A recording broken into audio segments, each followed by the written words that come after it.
Welcome to Multiple Offers, a real estate show with competing perspectives. Today we are talking about mistakes sellers make when pricing their home. Put that coffee down. If you're good at something, never do it for free. How'd you get the gig? Oh, you know, they were hiring. It was only a 2-week course. I will sell this house today. What are you, some kind of real estate agent? Oh, he's a realtor. There is a difference somehow. This is Multiple Offers, a real estate show.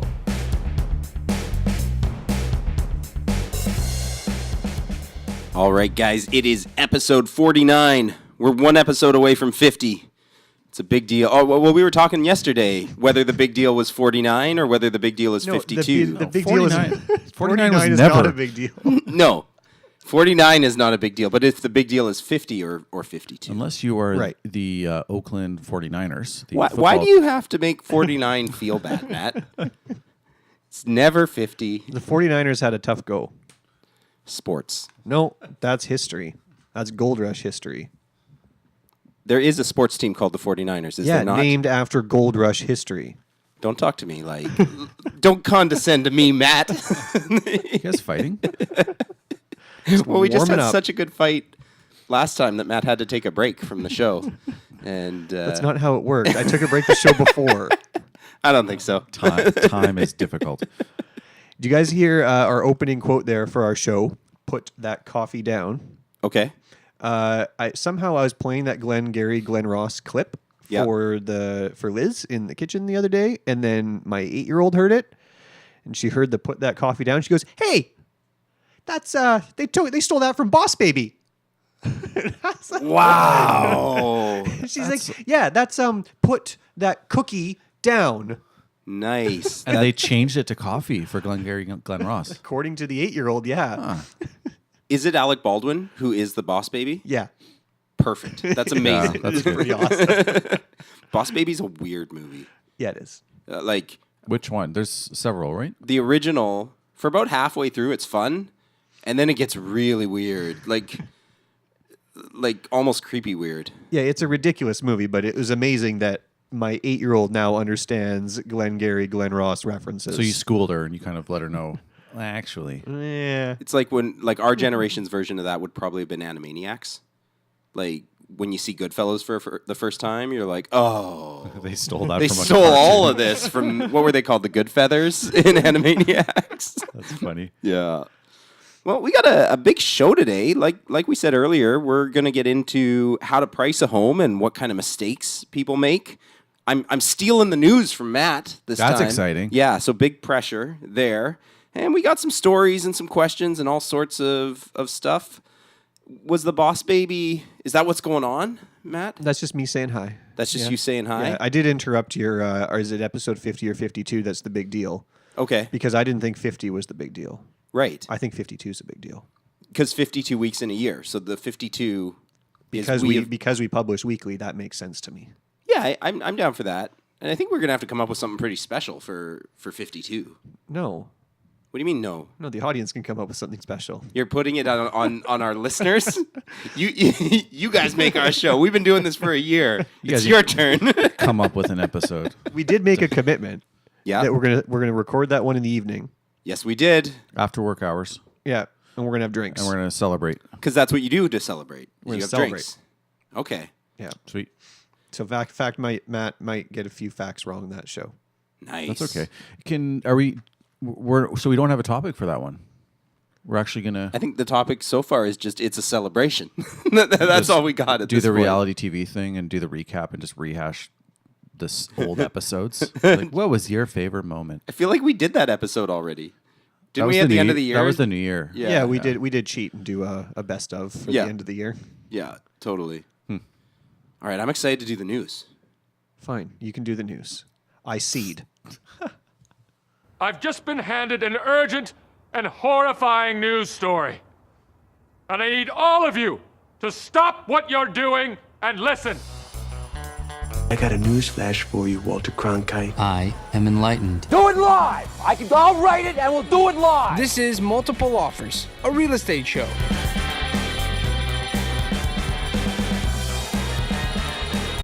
So this is outside of the scope of our normal, very local news. Oh, Matt's You're getting already judgy. He's you're like, you're already doing it ruining wrong.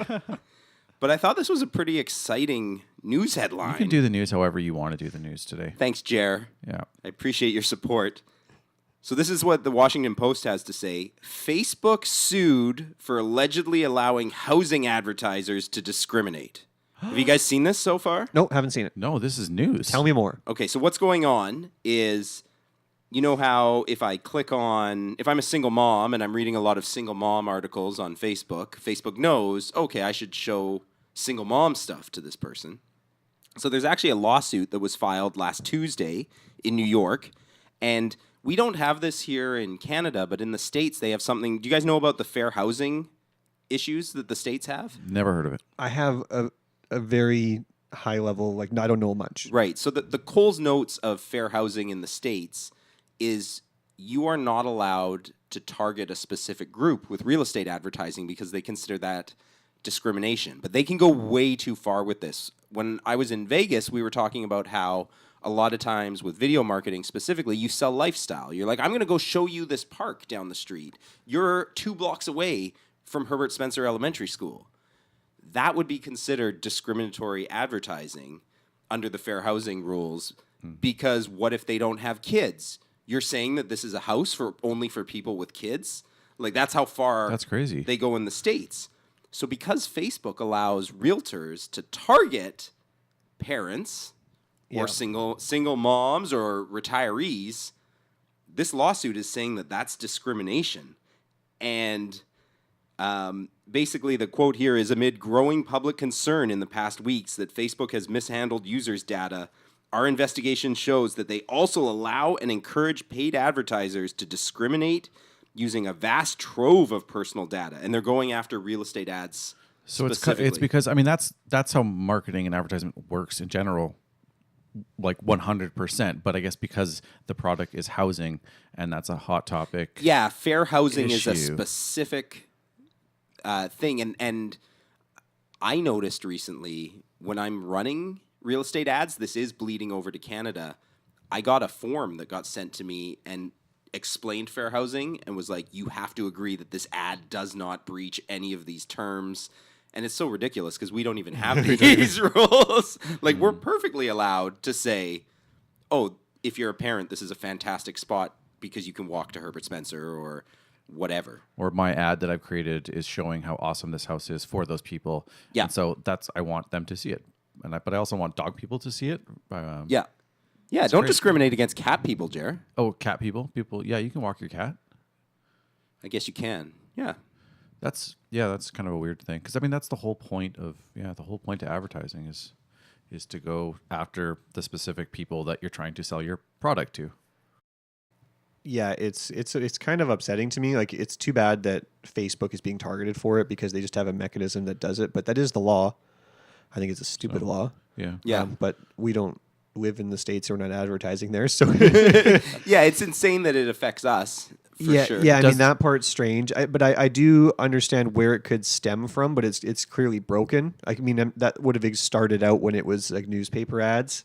And people were mentioning things like that, and it was hard to maybe see these properties, or it felt like certain homes weren't being made available to certain segments of the population. Yeah. And I believe that is 100% true historically. Yes. Right? But in today's world where you can get all of this information, it is all there and available. If you want to find out if a house is available for you to purchase in a certain area, definitely you can find it. It is there. Well, and I feel like it's a disservice to the sellers. Like, if their realtor isn't, I would say 90% of the time when we take a listing, we know who the buyer is going to be. And that's not a race, or it is sometimes a gender thing. A lot of times you're like, oh, this is perfect. Like, this is a great single bedroom place. Way more women buy single bedroom homes than men.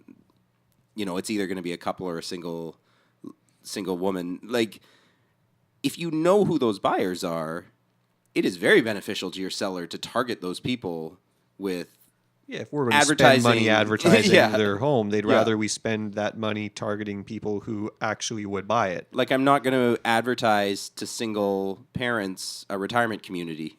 right? Like, So this shouldn't apply to you, like if you are doing advertising on Facebook for housing, if you're doing like geographically based ads targeting like Canadians. well, we'll see. I mean, one of the things right now is Facebook's getting a ton of negative news, and what they do, like how they change their policies, they may scrap a lot of stuff. I've heard from American agents that they've already pulled a lot of the things they were using to target. Now, in the States, for whatever reason, I think because of our privacy laws, Americans have way more targeting information. They do. than They we have do. they have way more information about the user than we do. Like they can target based on income and education level, whereas in Canada, you don't get that level No, of we don't of have targeting. that as an option. And they might just be using this as an avenue to kind of put more pressure on Facebook just because of the amount of data that Facebook's collecting. Yes. But I mean, Google's doing it to, Apple in some Well, to capacities. me, it's broken and incongruent, though. Yeah, they have all the information, but I've always said this. I think it's okay to target me with ads that suit me. The whole reason why we have things that are made available to us for free is because we allow advertisers to put stuff in front of us. Right. I'd rather see ads that suit me. Yeah, I mean, one thing I think I've said before, nobody likes thinking about targeted advertising, but I think almost everybody loves when they jump on the front page of Amazon and all the books on the front pages are books that you're like, oh, I want to read that. I want to read that Amazon too. doesn't show me books. Well, there you go. You can exactly, buy right? No, but books. that's exactly it. Amazon has books now? So what's on your front page when you jump onto Amazon? I don't even know, actually. I don't look. I just whatever search. Liz buys. I just no. I'm not allowed to see her account. She's got Prime and I don't. Yeah, and I'm not allowed to use it because then I'll know You'll what know. she buys and what she bought me for my birthday. Oh, yeah, that is a good excuse. Yeah, that's a good excuse she's telling you. Well, on that note, yeah. But anyway, I mean, but all this stuff though, I find it's frustrating. But I think it's based on an archaic law Totally. that I think had really good purpose when it was first implemented. Yeah, because discrimination sucks. Like that's not what we're. Yeah, but Nobody's now anti-discrimination. it's totally incongruent with the way that society functions today with online marketing. Yes. So there's a disconnect there that maybe, and Facebook is being, I think, unfairly vilified in that segment, in the real estate segment. So Yes. you have all of our information. It's one platform that's, it's having a bad run right now. Well, I think it was you, Matt, who pointed out to me the other day. You're like, okay, Facebook has however many billion users. They've got a lot of data. Everybody uses Google. Like, Yeah. Google has all the data. Google knows everything about everybody's search habits. Yeah, you think Facebook knows a lot about you. Yeah. Oh. The Google knows all of it. That's some good news, Jeff. Good job. Approved. Now you want to get nuts? Come on, let's get nuts. You decide your own level of involvement. Well, I guess this is a case where we'll have to agree to disagree. I don't agree to that. Neither do I. Wrong. National debt. Wrong. You're an Wrong. advocate. Wrong. With that money, lost one. Very nice words, but happens to be wrong. You're listening to Multiple Offers, a real estate show.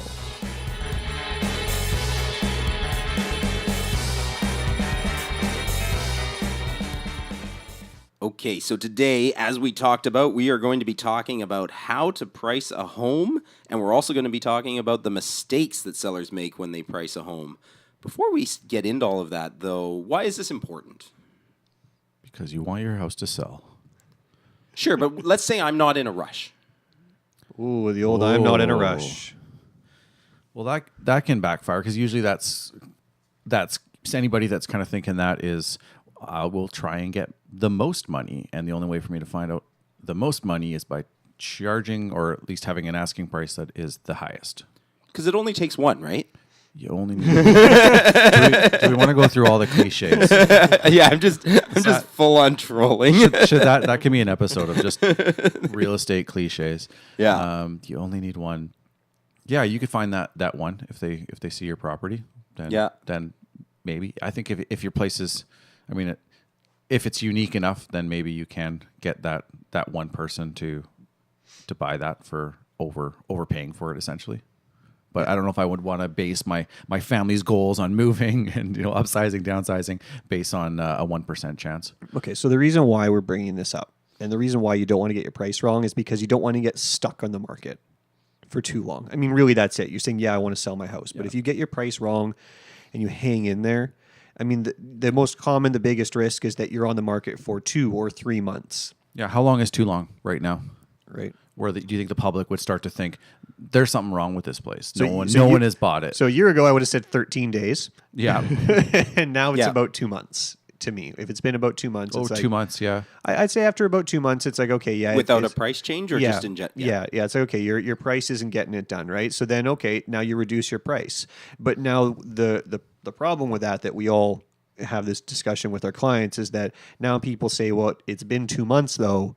There's something wrong with it. Yeah. How many times in our careers have we collectively heard, oh, it's been on the market for a while. What's wrong with that place? 2 months, I think, right now is you're overpriced. 2 months is the new 13 weeks? 2 months is... No, 2 months is the new 13 days? People have seen your property and they have decided, I don't like it enough to even submit an offer, to try an offer. What would you say is like 4 months at the same price? 5? It's either too high or does it start to get, because you'll see price reductions within that time, but is there a time that people start to wonder, like, I don't even know if I want to see it. Why has it been on for 100 days or 150? I think once you get into 3-digit days, people start to kind of wonder. Well, then it's really stigmatized. Yes. Like some imaginary made up. What they'll do, every property has something wrong with it. Every property has some sort of compromise. Right? To any buyer. My home isn't perfect? What? So when it gets that 3-digit mark, like Jeff's saying, 100 days or something like that, people come in and they go, why hasn't it sold? Oh, I know why.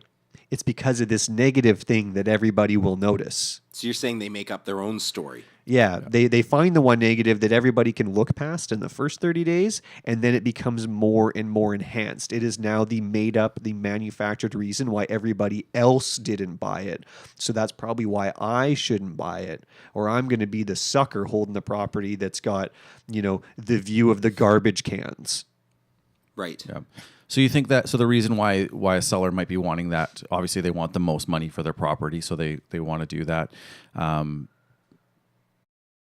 There's only one person potentially that they could have that person. Also, they might not, people are searching, they might not even see the property, so they could be hurting themselves in that regard. Yeah.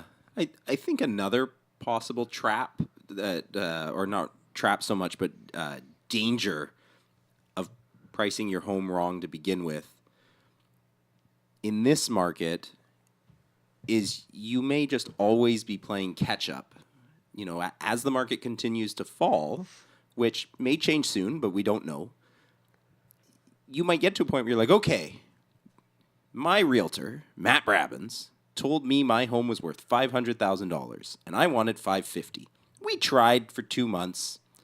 Now I'm ready. But now your home might not be worth $500,000 anymore. Now maybe it's worth $480,000, and you were never going to get that bonus $50,000, but you actually cost yourself $20,000 in the process. And usually by the time the seller is ready to commit to that price drop, they're not even thinking, they're thinking like, yeah, okay, fine, we'll do your 500, we'll get it sold. Actually, and they end up, they're always kind of behind the 8 ball with those price reductions. 500, we're at 550. Can we do like 520? Yeah. We can. That's because that's like $30,000. Yeah, it is $30,000, but like 500 is where we should have been 2 months ago. Yeah. So now what, right? So there's that. I agree with that. Big risk there is that you're chasing. Yeah. And then I sort of a next evolution of that is, okay, it's time for the price drop. We're talking in big dollar values now, right? Like it used to be when we were talking with condos, they were worth $300,000 and you could drop it by $10,000 and maybe get someone's attention, and a house was $700,000. Totally. But now even the most generic condo is $500,000 and houses are $1 million or $1 million plus. If you want to get someone's attention with the price change, $10,000, $15,000, in my opinion, most of the times $20,000 doesn't do it. That doesn't change anyone's opinion if they should come see your property. So what would you say on that $500,000 condo? What's the new $10,000? It's listed at $550,000. If it's listed at $550,000, then yeah, you're taking a $50,000 price reduction. You have to get to $499,000, or what's the point? Does anyone new come and see your home? Like they will. Some people will. They'll feel more optimistic. Can you explain to the audience what you said? I think is really important. Why is if I'm at 550, why is 499 such an important number? Yeah, and that would apply even if we were at 530. Totally. Right? Yeah. And that's how people search. So I think we've talked about this before. Yeah. But people set their benchmarks. My budget is this, so I'm going to search up to 500. And they seem to move in $50,000 blocks. It doesn't matter what price point. It's like 400, 450, 500, 550, 600. Nobody is like, I'm searching up to 633. Yeah, and for us as agents, somebody says, well, Geoff, the most I want to spend is 500. You say, cool, I'm going to set up a search for you that goes up to 550. Yes. So you see everything that's out there, right? So those people may already be seeing it. And I'll have that argument too, where it's like, well, if they're only searching up to 500 and that's their maximum and we drop to 500, that person's not even going to be able to pay us 500 anyway, because they would have been searching up to 550. It's more just to show people, in my opinion, that there's now flexibility to get a deal done. Yeah. Right? And also when you're at the 550 and you're saying like, well, I just need that one person, but they might not even write an offer. Like that agent, most agents and even the buyers, even if the place is worth 490, they're like, where do I write 480 and I come up a little bit? They're just not going to want to offend. They're not going to want to deal with it. Like there's no way that person hasn't even listed their house at 500. So they're not even thinking a number with a 4. So we'll just come back to that if it's still around. If someone was willing to pay somewhere in the 500s, then they probably would have wrote an offer on the 550. But if you're not even getting an offer at that point in time, someone's not even thinking that I wouldn't even pay 501 for it. They're not even in that same sort of sphere. I think the other big danger that happens with the we'll start overpriced is now it's your neighbor's time to sell, but your neighbor got transferred or they're getting a divorce.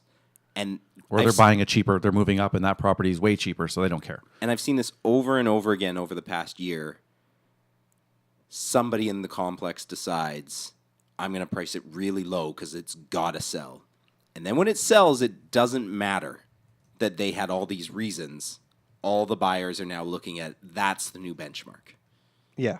Yeah, and as quickly as those benchmarks can increase when we're moving up like we have in the past like 2-3 years, totally, the inverse can happen, and you can start dropping tens of thousands of dollars, even on like a $500,000 listing, very very quickly. So these are the negative consequences that we're all familiar with, and we struggle with this every time we price a property because we are absolutely not interested in overpricing any property because it doesn't achieve the seller's goal. Yeah, so that's no good for us. It doesn't sell. We don't earn any revenue for our business. Yeah. So that's not good for us either. And so everybody is in line that they want to get it to a price that will sell. And maybe a misconception is that we're trying to underprice a lot of properties. I think most good agents aren't because we have a reputation to maintain in our community. We do want to sell it for as much as we think the market will bear. Top dollar helps us. Yeah, it makes us look good, right?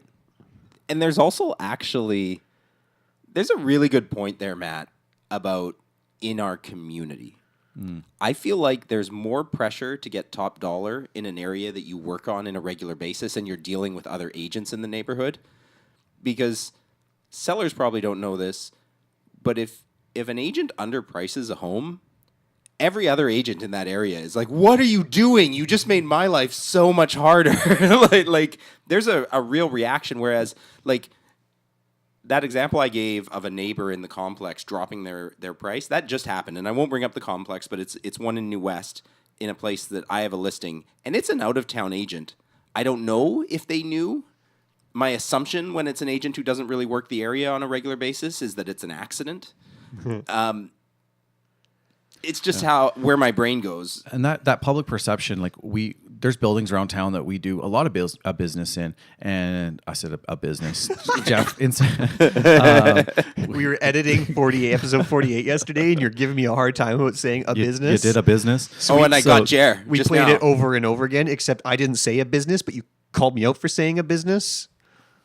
Nice, good on. So I was just gaslighting you. Yeah. Okay, I like it. And now Jared just delivered on that. I just handed it to you on a silver platter, and I didn't even hear it. So, anyways, there's buildings that we do tons of business in, buildings we love in town. If you come on and you undersell something, the neighbors will talk, and then you're not going to be a friend in that building anymore. So there is a realtor in New West who was a lovely realtor who sold down in Jameson all the time. She's retired now. I still get people who, when I'm doing market evaluations in there, are like, oh, so-and-so always underselling in this building. And I knew her. She wasn't. She happened to be specialized in that area, and when the market fell, she was the first person. But that reputation totally carries. That's 100% true. Yeah. Yeah. So we struggle with that. Yeah. Like when pricing homes, like that's a big struggle for us. And then the homeowners. So we talked about what the negative consequences are. So then it's the trap, right? We're trying to avoid these traps that the sellers really encounter when they sit down. It's a trap. It's an important myth, though, to point out that we are in line with you of making this happen. Yeah, we want to get as much as we can, but as much as we can with it selling. Right.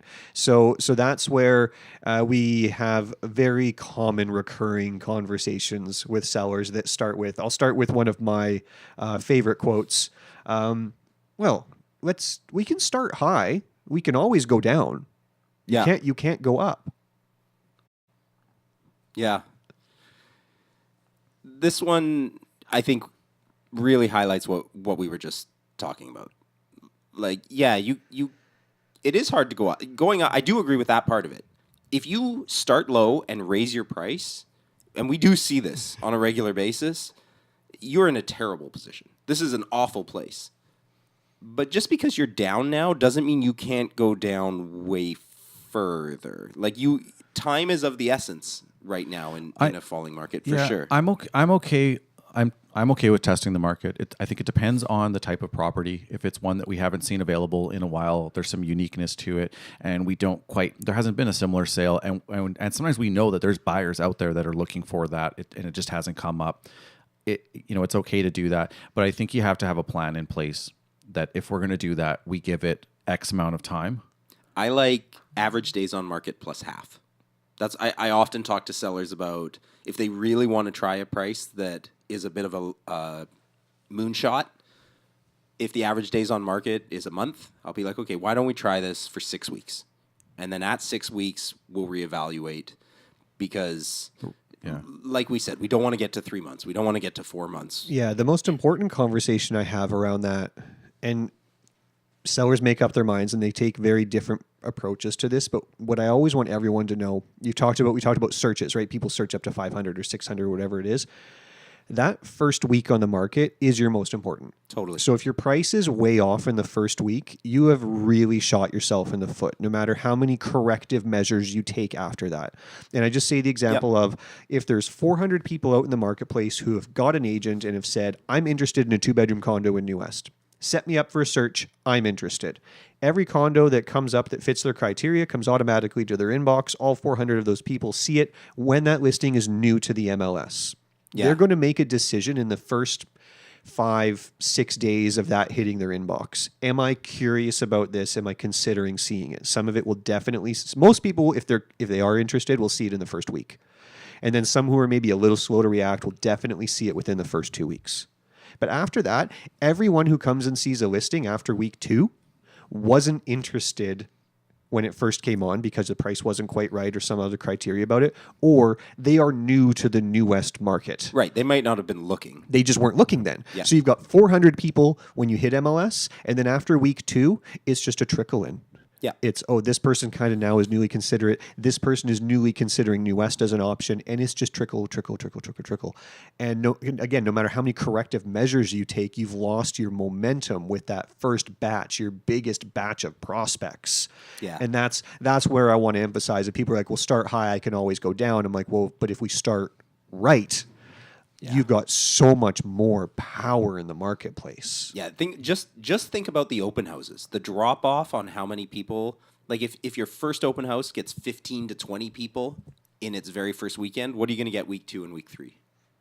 Yeah, like 4, 6 people maybe. It's huge, the drop off. Yeah, and it's sporadic. That's the thing, is after that, it is entirely unpredictable, but we can have a lot more predictability in the first week. So getting the price right, that's where I just emphasize that getting it right in the beginning has so much more power because of the behavior of the marketplace. It's not just about... So you're saying you're not an advocate at all for testing the market?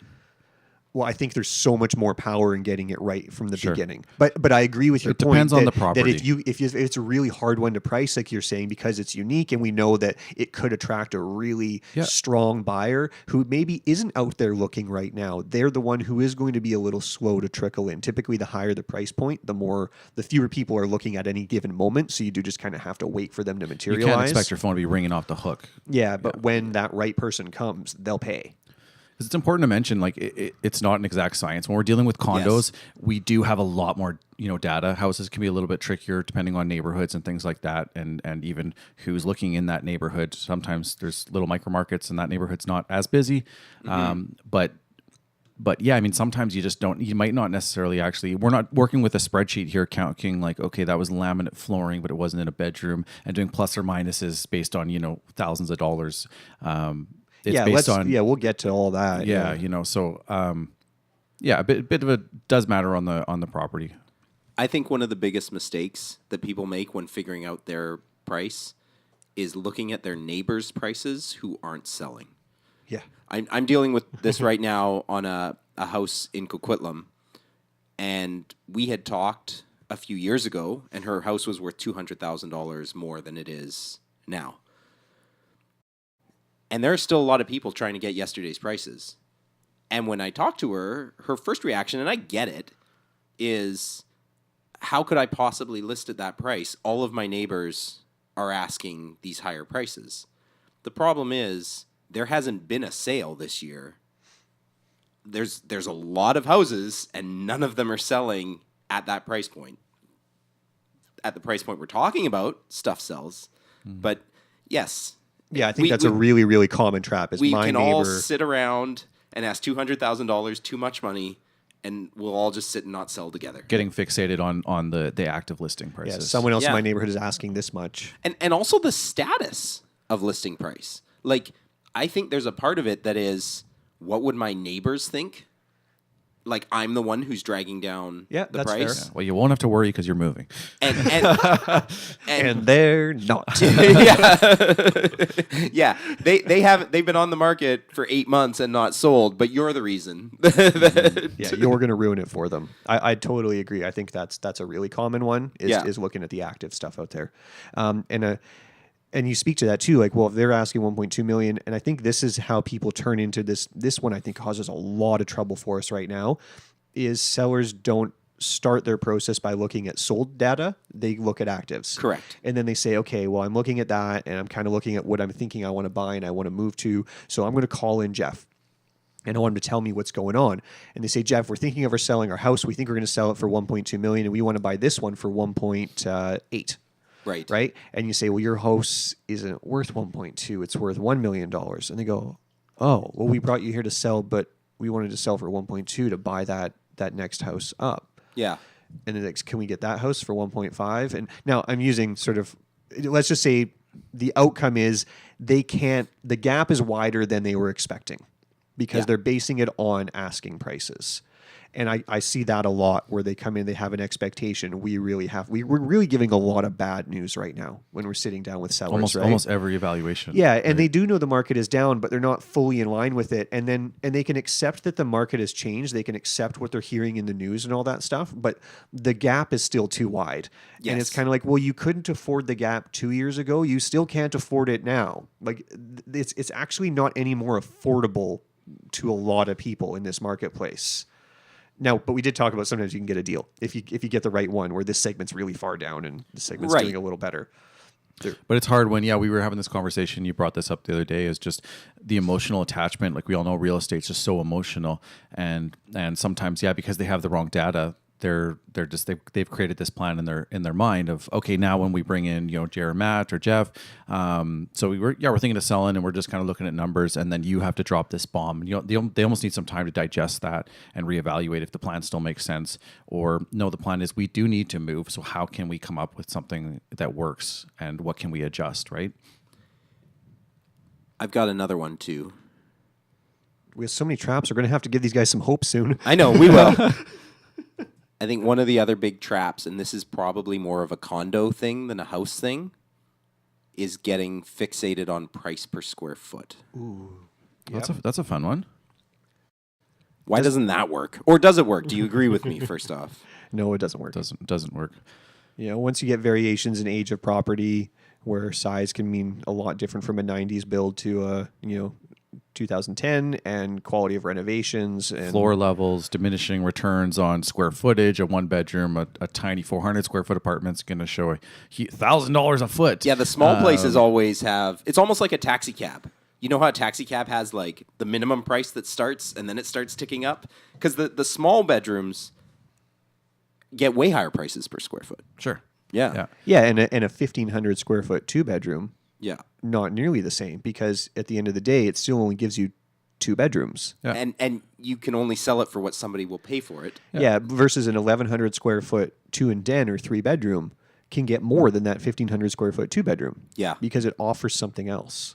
You've got different views. You've got we've got new ass trains. You have things going on that are going to totally skew those numbers. So to just look at them is definitely a trap and something you don't want to do. I've got one more thought. If you guys have anything else to sort of warning signs here before Is we it get to the good news. Is it a happy thought? Go for your thought. Okay. I find speaking to like comparing yourself to your neighbors, sometimes people often think of their own home, right? So they'll often think, well, my home is better than my neighbor's home. Yes. There's always pride of ownership, if it's a condo or if it's a house and your neighbor down the block or whatever, around the corner, whatever it is. And that also ties to when you yourself are thinking of the price of your own home and then you're bringing us in and you maybe get a little bit inflated in your head, is because you think that a lot of buyers out there will have the same tastes and priorities that you do. Right. You put a lot of thought into all of the decisions you I made. chose this home because it has a great location for these reasons. Yeah. And it has a great layout for these reasons. And I'll agree with you. Those things make sense for you and your lifestyle. My experience in the marketplace, though, is that more than 50% of the buyers are actually not going to look at that as positives. And I don't want to say that you're wrong. You love your house the way it is, but it actually isn't a good fit for the way the marketplace is buying right now. And I think that can be a common one where they get a little bit. Because you're always subjective. Well, I like my place. It's small. It's so much easier to clean. Well, that doesn't translate. Well, and my you maintenance picked it. fees You lower. picked it because you liked it. But there are similar people out there, but it might be might be an issue for people. So just before we get into how to actually price a home, like Matt said, give you, the listener, some hope. One of the themes that's coming up over and over again right now is the current market, that this market is a buyer's market. And I just wanted to mention, if you want more information on how to sell in a buyer's market, next episode, that's going to be our main topic. If you want to make sure you don't miss that, please subscribe on iTunes or Google Play or wherever you're getting this podcast. Let's give them some hope. So what is the right way? And I'm excited because we might have some different ideas about this. We haven't actually gone into it, and there's no one way to price a home. No. So where do you start? What's the very first step to pricing a home? You've just got the call. Matt, I want you to come over. Not Jer, I don't like that guy. And I want to know what my home's worth. What's the very first thing you do, Matt? So if I've got the address of where they are, which I hope I'm starting with. Where do you live? The very first thing I do, if it's a condo or a house, is I'm really hoping I can find a recent sale that's very close by and is a very similar product. So step one is you're like, I want to find a good. We call those comparables. Yeah. Yeah. But I want I'm just hoping if you say to me I live in a condo building, I'm just going to put up your building address and just say, show me the list. Yeah. What's been happening recently? That's where I want to start. And if you say it's a house, I'm going to pull up your neighborhood and get some of the basic criteria of your house and just see if there's a really good baseline to start from, because that's then everything stems from there. We go, oh, this was in the last month and it was very similar to your house. We know exactly how the market was behaving. Okay. That's the first thing I'm looking for. Yeah, I mean, it's going to be a little bit different, from condos to detached houses. I find like the condos can be a little bit easier, especially right now because more of them are selling than some of the houses. So sometimes it's hard with the houses of even knowing. Yeah, there's just more information. Everyone's 1.2, but your place is worth 9 something, but maybe $1 million, but nothing sold. So that can be a little bit trickier. But yeah, when we have the data, when we have more of an apples to apples comparison, it can be a little bit easier. That's just the first thing I'm doing. It doesn't end there. No. But yeah. Matt looks at one perfect comparable and he's done. I'm looking for hey, let's be honest. I'm looking for the easiest route. If it's there, that's what I want to start with. Yep. And then we want to build off of that and see if that was maybe an anomaly. And we shouldn't be looking at that. That was just the work. I have a feeling that our process probably goes the same but reverse. because you're starting with here's the specific one that's perfect, and I like to get there too. But my very first step is I want to look at the macro stats level. That's always what my first thing after I get a call is I want to refresh myself. One thing I don't know if we've talked about on the show is stats can be very different at different price bands and for different products. So my first thing is, okay, this is a 1-bedroom. I want to refresh my memory on what are the 1-bedrooms doing and just kind of go over the stats. And that I don't know why. Like because geographically we're different though, right? That's a huge part of it. No matter what, that's what I would do no matter what those. I'm pulling up the neighborhood or the building and looking for a recent comparable. I leave that to the end. I know. That's why I said I bet you were the reverse, because I was sure. I mean, you are fact, Matt. There's no way you're going to get through your process without reviewing the stats, unless you just already have them memorized. But I was like, oh, we might like cross in the middle and be going different directions. But generally speaking, we've got a pretty good handle on the stats, and the stats are typically almost a month old. So it's just not for me, and I guess I would think Matt's the same way, or we might have a problem.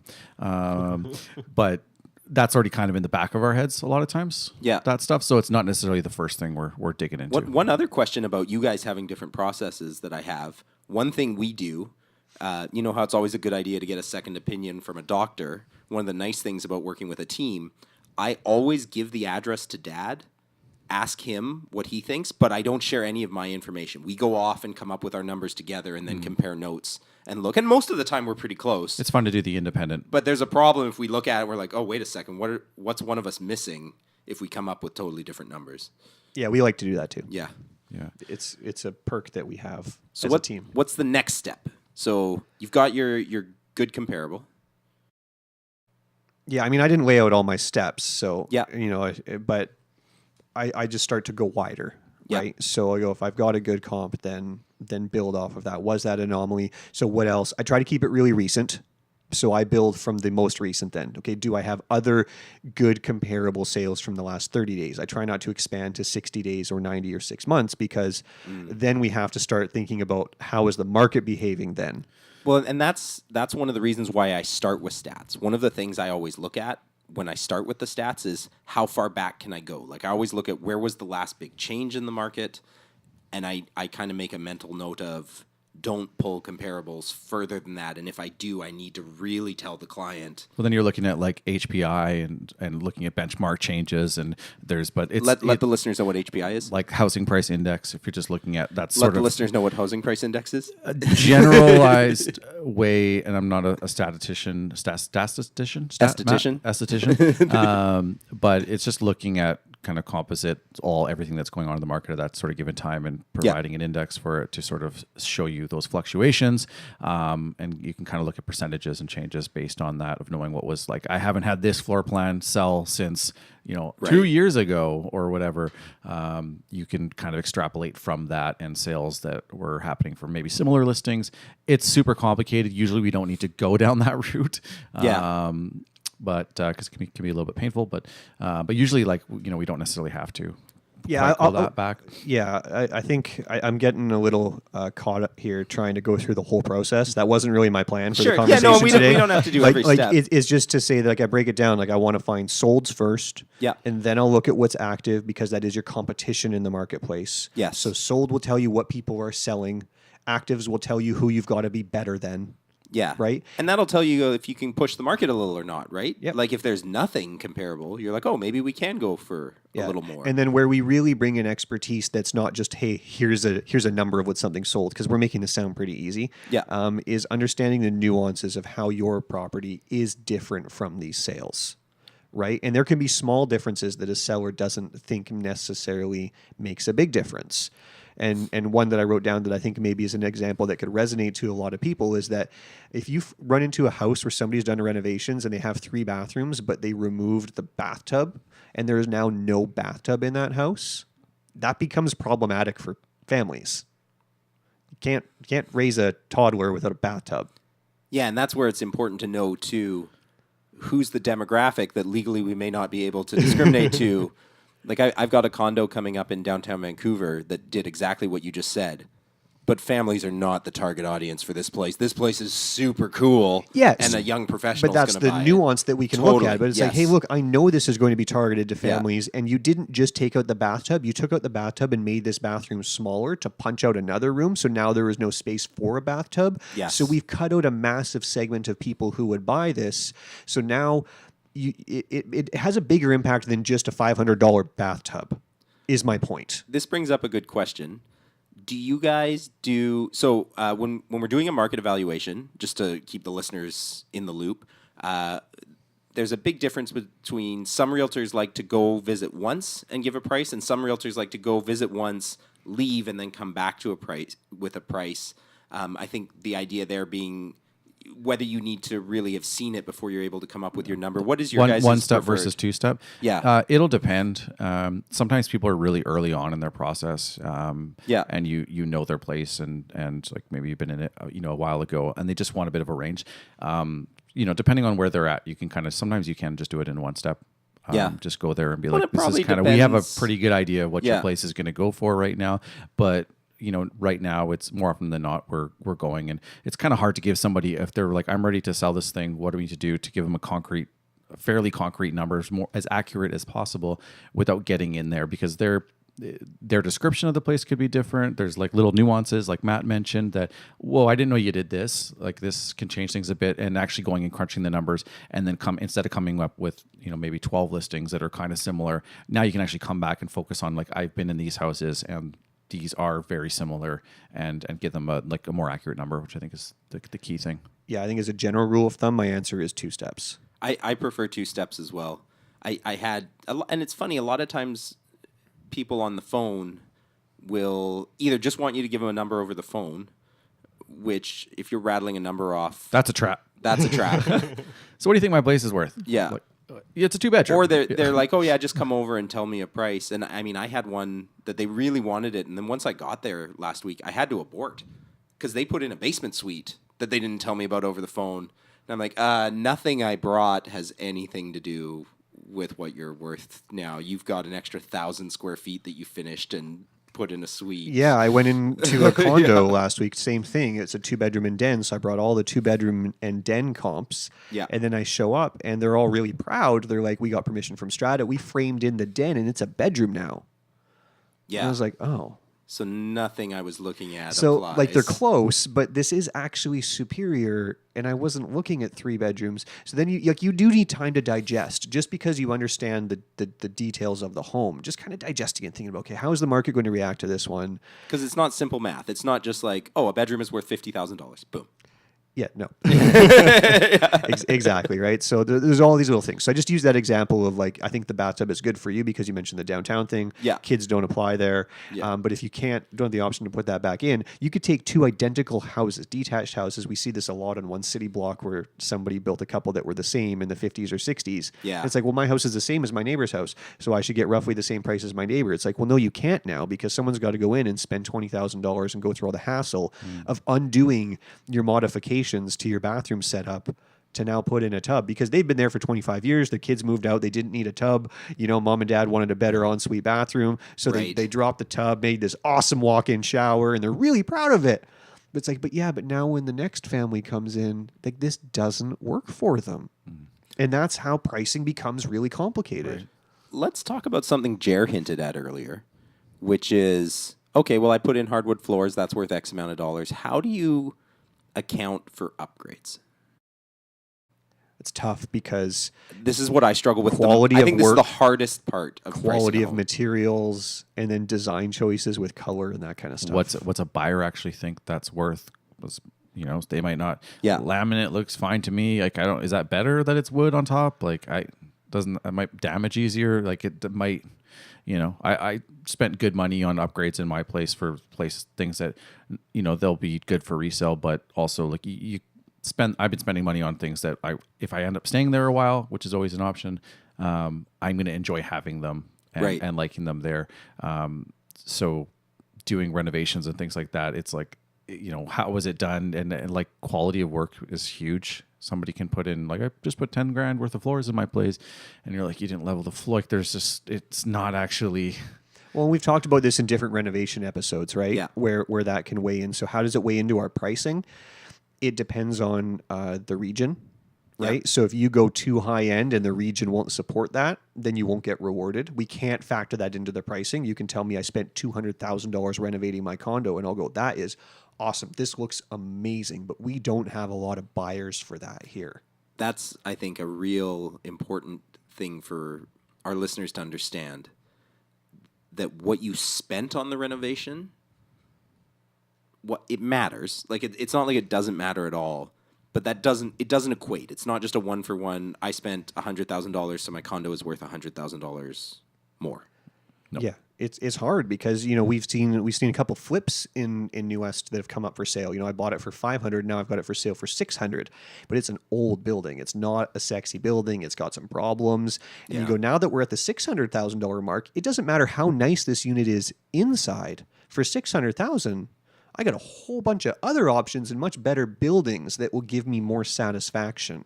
And maybe this is where looking at the competition is the most important, where you're like, okay, what else can they get for that price? Because I've got a nicely renovated place, but are they ever going to buy the nicely renovated place over the same size new building that came with that level of renovation? And the lobbies are nice, and you're not embarrassed to show your friends the place. Yeah. Hang on, the wait till elevator runs smooth. Wait till you get inside. Life of building stuff won't be coming up for another 15 years, whereas here it might be coming up now. Yeah, you could be hit with a $15,000 bill and that kind of stuff, right? So, and same with houses, right? Yes. There's a certain level where people, they just can't afford to spend that much. So you won't get rewarded for the work. And that's what we have to factor in. And then there's the part where the opposite is you put really low quality materials in your renovation, and that stuff works in I don't want to say generically, but definitely some segments of like Surrey and lower income areas.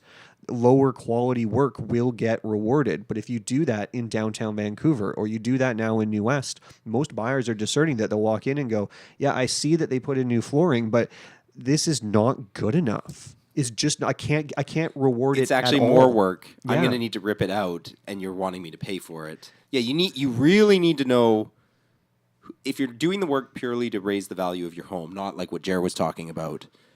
You need to know who your buyer is. Yeah. And so if we come in and it's too little too late, that does factor into our pricing though. Yeah. Where I go, okay, yes, you're telling me you put in new flooring, but every buyer who comes in here is just going to say, this needs new flooring. And that's how my pricing is reflected. Yeah. That might be good too for people. Like, obviously, our jobs are helping people buy and sell, but oftentimes we'll have clients that'll give us a shout and be like, "I'm thinking of doing some stuff here.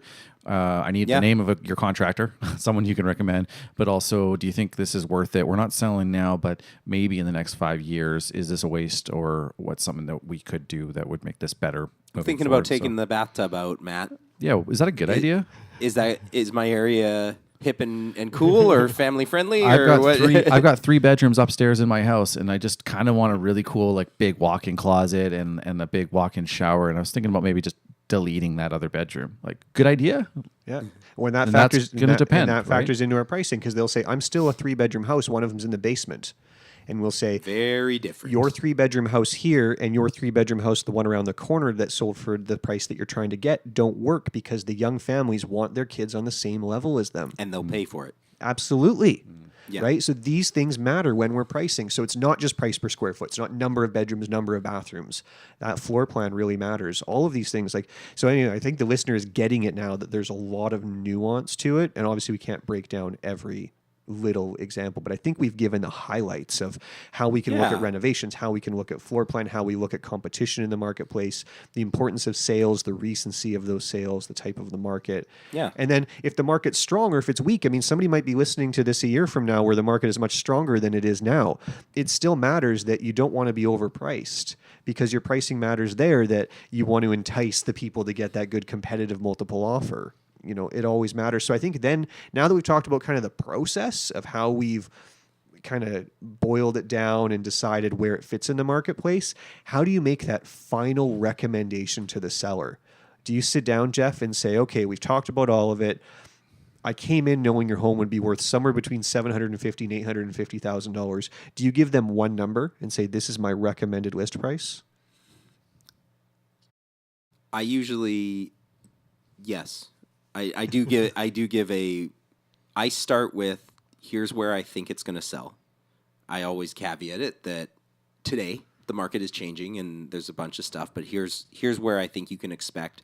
I don't give a specific number with where I think it's going to sell. I give a bit of a range. And that might be, within 10 grand, but I think it's important for people to know that a lot of stuff can happen in the process. I do give an exact recommended list price.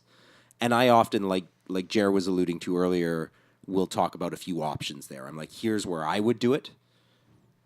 If you wanted to try and test the market, here's where you can, but we've discussed the traps about that we've done. But I usually give a few options, but I do have one that I'm like, if it was me, this is what I would do, and this is the route I would take. What about you guys? How do you play that out? It differs a little bit. Yeah. In that I do have maybe one number, but I reserve that because once I get to that part of the conversation, I get to the point of, okay, the risks. Yeah. And then I use language of, and I'm not sure how often Jerry uses it, but it's been my language for a while, of high side of fair and low side of fair. So there's fair. Yeah. And then so the low side of fair is where we would rather be because we think that that's better for getting you sold faster and connecting with the marketplace. And then the high side of fair is where we're stretching things. You're pushing it a little bit. And testing the market. Now, the risk to going to the high side of fair is all of the stuff we talked about at the beginning of the show here, right? Being caught on the market for too long, those kind of things. Now, we're not talking about, or your example at the start of the show of like a 550 when you said 500. Yeah. Well, high side of fair might have been 520. Right. 550 is too far reaching, right? But at 520, okay, we're high side of fair. People can still see value there, so maybe we'll get it. But the risk is that if it doesn't happen, then we're chasing, then we're reducing, then we've stigmatized all these things. Yeah. What if we go at 499? Well, the risk to you, the seller, is that you feel maybe you left some money on the table because you thought that you were worth 500, and at 499, we're maybe very likely negotiating from there. So your best case scenario is a 495 or less. Yeah. So that's your risk there, is you might feel you've left money on the table. So what is your priority? What weighs more heavily to you, the homeowner? Mm-hmm. And that's typically where I leave it. And then we'll go back and forth. This is a long conversation. Yeah. And then it comes to, so Matt, what would you do? Right? There's often something to that, right? Well, what do you think? What do you think? We've got our number. What's your number? And I said, well, what I'm hearing from you is your acceptance for risk right now is this.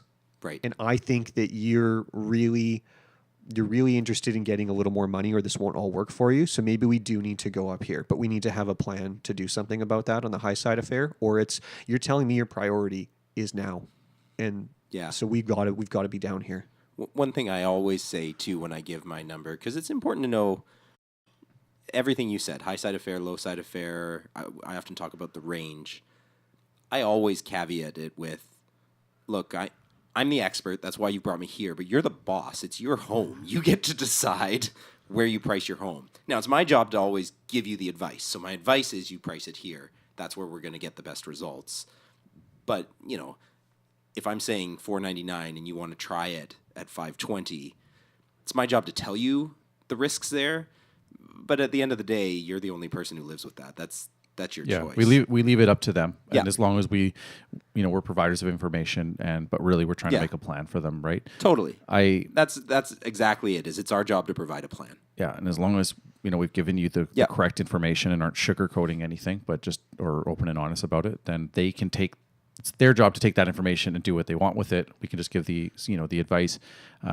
It gets a bit tricky, I find, sometimes with maybe with entry level condos that are kind of in the mid mark. Like, the property's worth, say someone will buy it for $550. I don't know if they call it entry level, but we'll call it. It is we'll now. Call a condo $550, and so you're not going to charge $500 for it, but it's going to sell within $5,000 of that sort of $550-ish mark.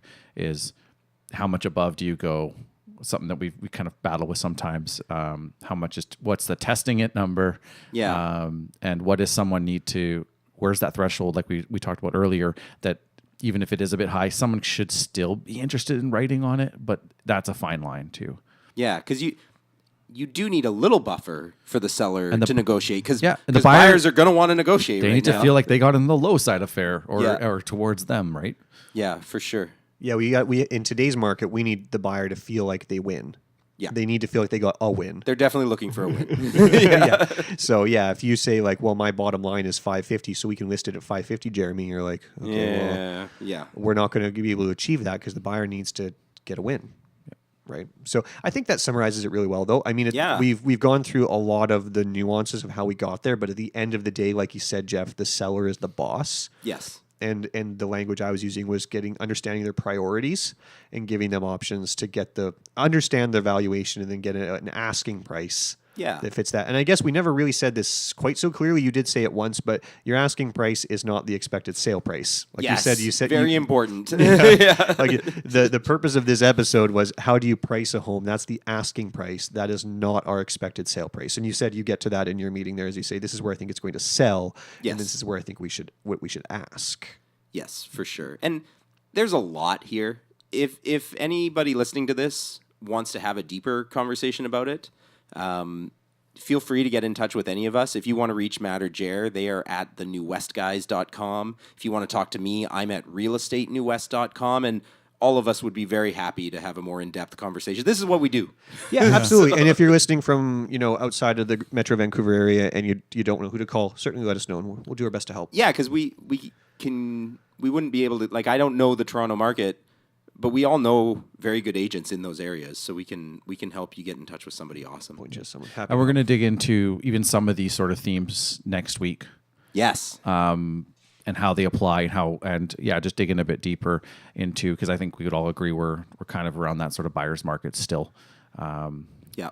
Okay, cool. A little bonus material. Let's do a story. It's story time with Jer. Great story. Compelling and rich. It's not always my story? No, it's not always your story. What if Matt has an awesome story to tell?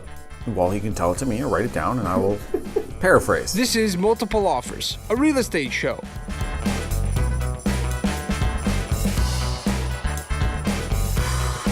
Stop me if you've heard this one, Geoff. This is about sometimes things happen unexpectedly that all parties involved weren't really ready for. And we had one happen recently at the end of last week. It came up that the buyers thought everything was ready. And really at the last minute, they get a call from the bank and the lawyer.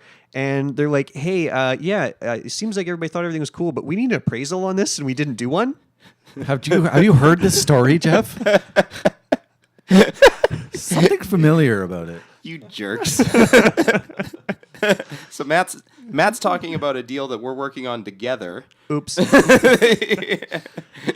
Well, I was working on it, and then I dropped it in Matt's lap. So we tell these stories, though, for our listeners because it came up. I mean, yes. I'm not on the finance side, right? And the seller or the buyer doesn't know any better. It's the funded side, the bank side, the mortgage broker. Somebody should say, part of this is we need an appraisal. Yeah. Even if it was only discovered a week before that, it would have been a whole lot better than... The bank, I feel like, dropped the ball. Yeah, I think they made an error. Yeah, and my conversation with the client there, I said, okay, this is tough. Hey, we all make mistakes. A mistake has happened here, so let's just get to work. Yeah. Let's see what we can do. And it was a best case scenario. It worked out the best. The good news is the guys on my side of the deal, so I was representing the sellers, they didn't have another deal contingent, so even though the bank dropped the ball, we had to delay everything just by a couple days, but it all worked out in the end. It was a good news story. But something like that, a lot of times, so if our listeners are having trouble following us, the problem is the bank couldn't finance when they were supposed to finance, and we had to extend the completion date of the contract by about a week. Now, this can be a giant disaster because a lot of times in real estate, there's a domino effect. Yeah. Deal number 1 is happening, and deal number 2 is happening, but deal number 2 doesn't get their money until deal number 1 happens. And then deal number 2 is buying a place, and their person is having, and there can be all of these deals. You can have like 7 or 8 different completions.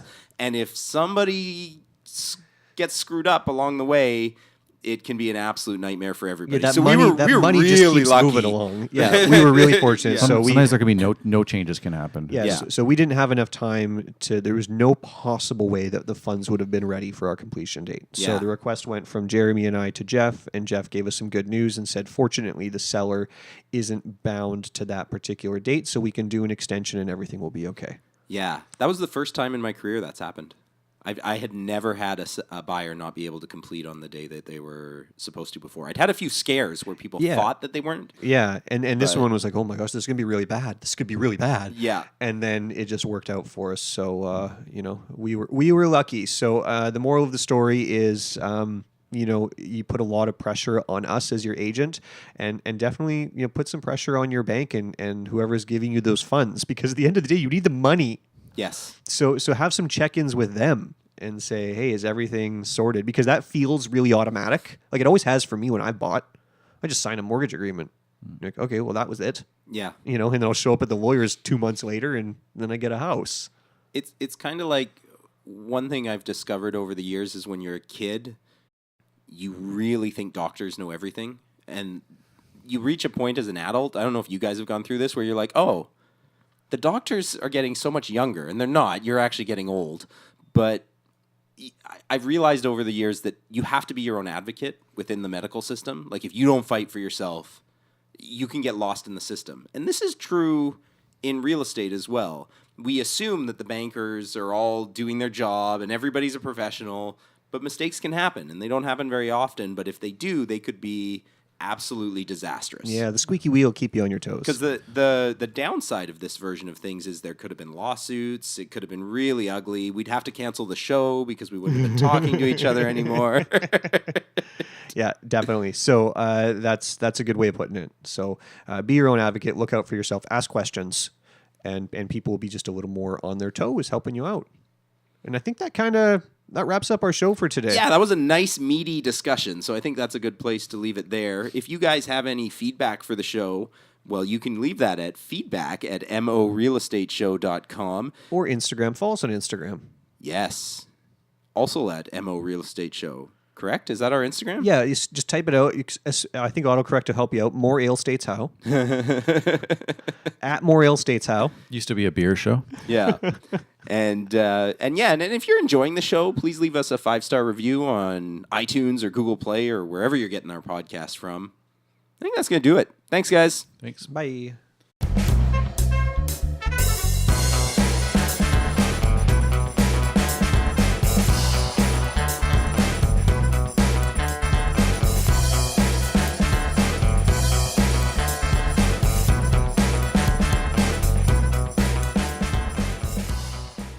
We're back. We're on YouTube. So, Matt, I don't know if you didn't know this, but Geoff and I have a side project. Oh, I forgot we were talking about this. Oh, had you forgotten? Do you want to talk about something else? No, it's fine. We're just going to talk for a minute. You guys just launched the two of us. 2 weeks ago? No. We're in week 3. 3? You went public 3 weeks ago? Yeah. And it's going really well and super fun. Super fun. Okay, tell us about your show. Just go ahead and plug it. Just what is it? So what is it? There's 2 parts to the show. There's 2 parts to us having a cut to the chase, man. So Geoff made a Facebook group called Eat New West. Okay. Which is a place for people to talk about food and restaurants and things and stuff specifically around New West. And I was like, that's a stupid idea, Geoff. Like no one even uses Facebook anymore, so I'm not sure even why you would want to do that. But then he added, I had to have a full on just let me do this. Like, it can fail. This will just be my thing. You don't even have to be bothered with it. So he started the Facebook group and then invited people. And then I tried to invite. He showed me how to invite my 3 friends, so they're on there. Yeah. And then friends started inviting friends, and now there's a couple hundred people. Yeah. And at first we were starting conversations, but now randoms are starting conversations, and there's chitter chatter. It's fun. And there's fights about no, that's not the best sushi place. That place gave me food poisoning. You have to go here, and some places we haven't even tried. So it's been pretty cool. That we had a brunch conversation, and I don't think I've had brunch at most of the places. I feel like I need to make a list of okay, these are all the places I'm going to go try. Yeah. Could do some brunching. Yeah. And then the other part. Well, the other part is we make videos. That part I know. Yeah. And we put them both in the group and on our YouTube channel, Eat New West. Yeah. So that's our end game. I got to make a cameo in one. That's going to be our next episode. Is this one coming up? Yeah. We took Matt to go try the new Korean place in Sapperton. New to us. Yeah, I guess they're relatively new though. Well, They've only been there for a year and a bit. Oh, clever. Well, they're only a year old. See what you did there. Yeah, but what's their name? I don't know. Young Bean. He knew. Matt's gaslighting us. But, Yeah. but we make fun videos about the restaurants and things and even cooking. And the last one we had was our buddy Jay Hazelwood, New West Jay. Friend of the show, Jay Hazelwood. Episode 18. He filled in for Matt once or for Jeremy. Me. Yeah. Episode 18. Yeah. Are you a team player? A wicked old-fashioned. Showed us how to do it. It was really good. Yeah. Yeah. And yeah, we're going to try this Korean place. Well, we have, but that's going to be the Okay, next so if episode. anybody's actually listening to us right now, Yeah. and If they're you're like, out- if okay, you're out cool. there. So I'm interested in food and restaurants in New West. What's the game? They got to go to the Facebook group is Eat New West. Yep. So they can join the group and they can get in the conversations. They can just be a lurker. Yeah. And then Or they can be a contributor. That'd Or- be cool. Yeah. You don't even have to live in New West. There's Just a don't lot- recommend places in Vancouver. We have a lot of people in the group who used to live in New West. All right. And are discussing. And what about the videos? So what's the purpose of the videos? To be fun, to entertain, to educate? It's just fun. All of it. All of it. Yeah. So what? I think to find cool places. One of our goals we were talking about is really to highlight some of the hidden gems. Like everybody knows El Santo is great. Everybody, and not that we'll never do a video about El Santo, but we want to maybe surprise you with some places that you don't necessarily know about yet. Well, Yeah. off the beaten path. So where are they discovering these videos? Eat New West on YouTube. No, search Jer and Jeff Eat New West. The show is called Jer and Jeff Eat New Show West, is but the called Jer- YouTube channel It doesn't have a believe- name yet.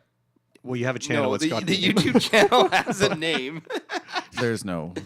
There is no here. I'm gonna look it up right now. I'm 90% sure it's the channel is Eat New West. So you just eat. Yeah. The channel is Eat New West.